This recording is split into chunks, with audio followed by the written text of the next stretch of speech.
We're here at Lions Research Farm at the ASA Sheep Masterclass, and now we're joined by Frank Campion. Frank is well known here to UCD. He came through, did his doctorate here, and he's now working with Teagasc through their Better Farm Sheep programme. Frank, you were talking about body condition scoring today, and I suppose you're seeing a fair variation at the moment on farms. Yeah, no, there's a good bit of variation. So we would have condition scored all the ewes in the Better Farms back in October, November, as the rams were going out. And we would have seen, particularly in the north and northwest, a lot of tin ewes in flocks after a very hard summer. That was followed by a hard autumn, so lads are bringing in sheep now. They're finding a good proportion of the flock are thinner than what they want. We would be saying we'd like to see no ewe less than 3 at late pregnancy, definitely not lambing down any less than that if we could avoid it at all. I think farmers are seeing that they have more of these tin ewes than they would be hoping for the normal year. So it's about managing them now and trying to get, you won't build condition on them in late pregnancy, but it's about managing to make sure they don't lose any more condition while in the shed or leading up to lambing. And when you say, Frank, you've body condition scored all the ewes, it's more than just walking along by the pen and seeing them. Like, it's physically getting in, handling the ewe. Maybe just, we have 2 ewes here, even just explaining a bit about where the best places are to do it. So look, yeah, and I suppose that is the big thing. A lot of lads will tell you they have a great set of ewes, but they're only walking along the pen. You physically have to put your hand on the ewe and see what condition is. And often when you put your hand through the wool, you get a shock for yourself. And where you're looking for on the sheep is basically you're focusing on one area between the hip and the last rib, along this spine area here. And you're feeling along the top of the spine. So you're looking for basically how sharp or how easy it is to pick out each one of them individual spines. The thinner she is, the easier it is to pick out the bones along there. And likewise, the fatter she gets, the harder it gets.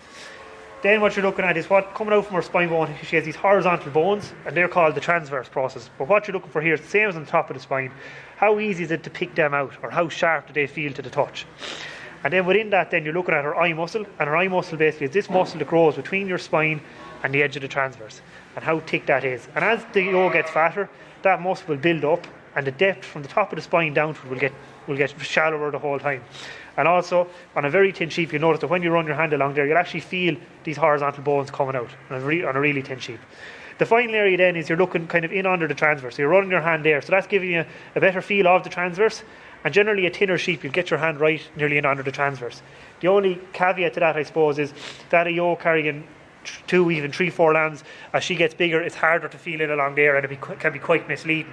So I suppose in very late pregnancy, it's your spine, the edge of the transverse, and your eye muscle that you're really focusing on at this stage.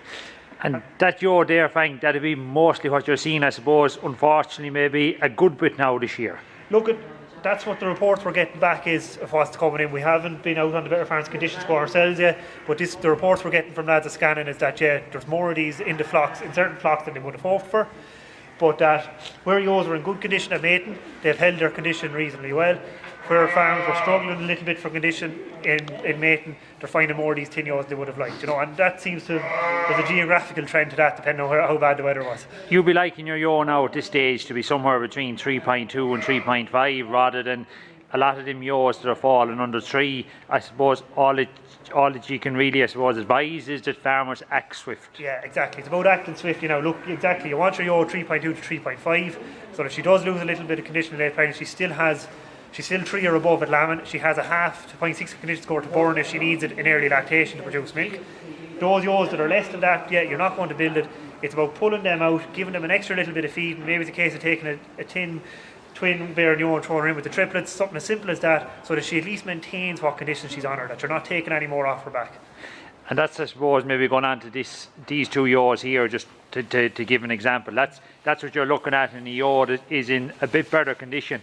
And you also have 2 ewes here then that are probably BCS4, that'll be, maybe it isn't as common this year, but if fellas have them, what's your management of them ewes coming up into lambing?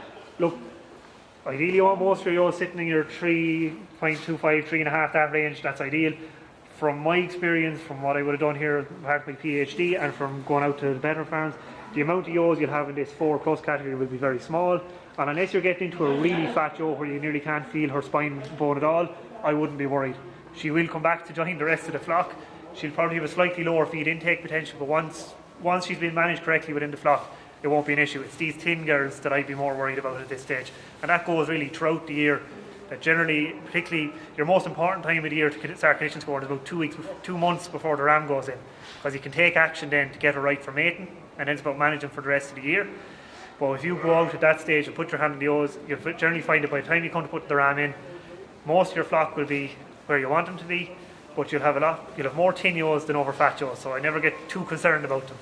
I suppose the last point that you're doing through the Better Farm is that you're going back in, say, where you have made decisions where farmers have made it, that's not the decision from now on to lamb, and you're monitoring the condition. Exactly, yeah. So it's about going in at scanning time, it's about going in during the vaccinations. When you have the ewes out, put your hand through them, and it's about keeping an eye on the pens, as well, to see if you do see a ewe going down, or just if you can try your hand on them at any stage, can you pick out a few thin ones. But I think it's your scanning time and your vaccination times when you have the ewes out in the race, or if you're out footpath, and they're the easy times.